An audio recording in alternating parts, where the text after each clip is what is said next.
समय का सदुपयोग।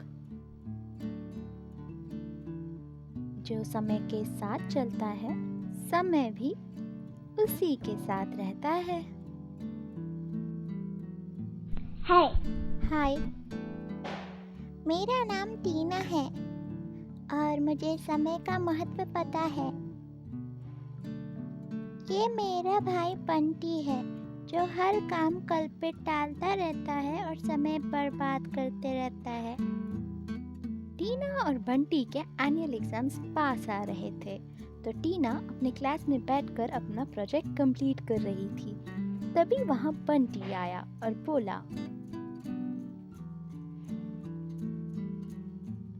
अरे, तुम अब तक पढ़ रही हो? चलो कुछ खाते हैं।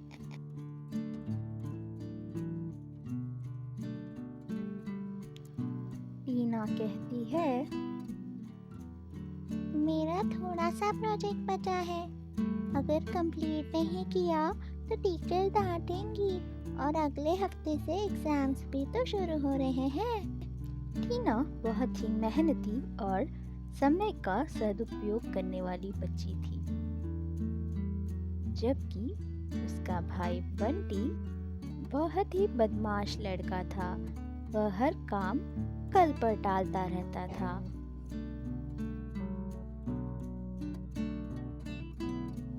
क्या तुम्हारा प्रोजेक्ट कंप्लीट हो गया?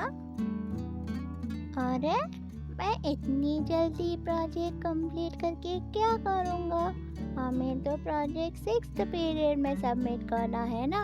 अभी भी 2 पीरियड बचे हैं। मैं झट से सब कर लूँगा। अब जल्दी आओ, मुझे भूख लगी है। फिर मुझे खेलने भी तो जाना है। मैं जा रहा हूँ। टीना और बंटी के माता पिता हमेशा बंटी को टीना का उदाहरण देकर समझाते थे। देखो बेटा बंटी, तुम अब बड़े हो रहे हो।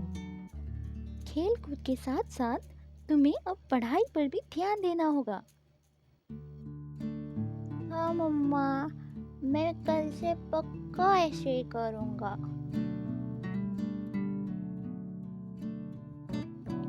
बंटी बेटा, कुछ सीखो अपनी बहन से कि समय का सदुपयोग कैसे किया जाता है। देखो, वो समय से पढ़ती है, समय से खेलती है और आज का काम वो कभी भी कल पर नहीं टालती है। आप देखना पापा, मैं भी ऐसा ही करूँगा कल से। अभी मुझे खेलने जाना है। बंटी दिन पर दिन लापरवाह होता जा रहा था और एग्जाम्स के दिन पास आते जा रहे थे। बस 2 ही दिन बचे थे एग्जाम्स के लिए। बच्चों, मंडे से तुम्हारे एग्जाम शुरू होने वाले हैं ना, तो पढ़ाई पर अच्छे से ध्यान देना और एग्जाम्स भी अच्छे से लिखना। बंटी बेटा, मुझे तुम्हारी बहुत चिंता हो रही है। तुम आज का काम कल पर मत टालना और अपने लेसन्स टाइम पर कंप्लीट कर लेना। ठीक है पापा, अभी भी 2 दिन बचे हैं। मैं सब कुछ टाइम से कंप्लीट कर लूँगा। अभी मुझे खेलने जाना है। अरे टीना, देखो तो कितना सुहाना मौसम है। चलो न चल के खेलते हैं। पढ़ाई तो हम बाद में भी कर सकते हैं। हाँ, मौसम तो बहुत सुहाना है, लेकिन मैंने अभी तक अपने लेसन्स नहीं कंप्लीट किए। कल से हमारे एग्जाम्स है ना। ठीक है, तुम पढ़ती रहो, मैं जाता हूँ खेलने। थोड़ी देर बाद टीना ने देखा कि सुहाना मौसम धीरे धीरे आंधी तूफान में बदल रहा था और काले बादल उमड़ रहे थे, मानो कि बारिश कभी भी हो सकती हो। टीना को चिंता होने लगी कि अगर बारिश हुई तो रात में बिजली चली जाएगी और वह अपना लेसन टाइम पर कंप्लीट नहीं कर पाएगी। वह बंटी को बुलाने लगी। बंटी, बंटी सुनो, ऐसा लगता है कि बारिश होने वाली है। शायद रात में बिजली भी चली जाए। तुम खेलना छोड़ो और आकर अपने लेसन्स कंप्लीट करो। चिंता मत करो टीना, अभी तो दोपहरी है। मैं रात में सब कुछ पढ़ लूँगा। बिजली भी नहीं जाएगी। अब मैं जाता हूँ खेलने। बंटी शाम तक खेलता रहा और उसे चिंता तब हुई जब बारिश शुरू हो गई। बंटी घबराकर घर वापस आया। उसने देखा कि न केवल घर में, पूरे गांव में बिजली नहीं थी। ये सब देखकर बंटी बहुत रोने लगा।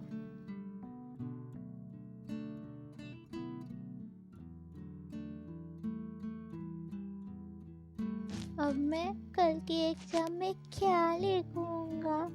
मैंने तो एक भी लेसन नहीं पढ़ी है और अब तो बिजली भी नहीं है। मैं पक्का फेल हो जाऊंगा।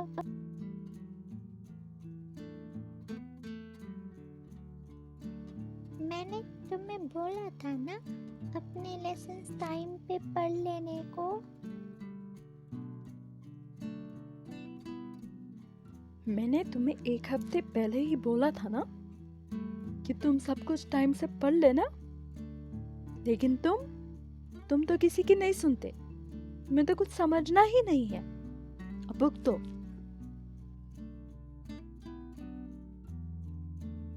सॉरी पापा, अब मैं क्या करूं?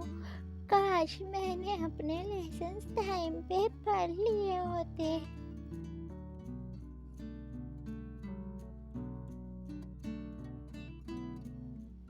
बंटी को समझ में आ गया कि उसकी लापरवाही की वजह से अब उसके पास पढ़ने के लिए समय नहीं है।